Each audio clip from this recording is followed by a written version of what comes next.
వత్స ఝాన్సీ గారు పుట్టినిల్లు ఇక్కడ.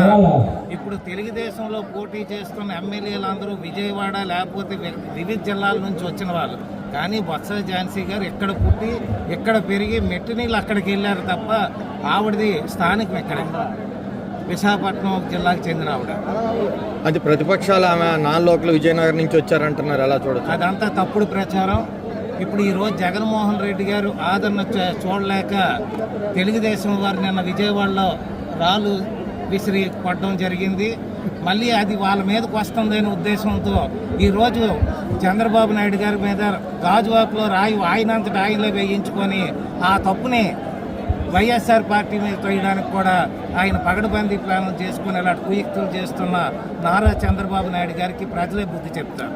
గుడివాడ అమర్నాథ్ గారికి ఈరోజు ఇక్కడ ఏదైతే ఆత్మీయుల సమ్మేళనం జరిగింది కాబట్టి మీ ఏదైతే సామాజిక వర్గం నుంచి అలాంటి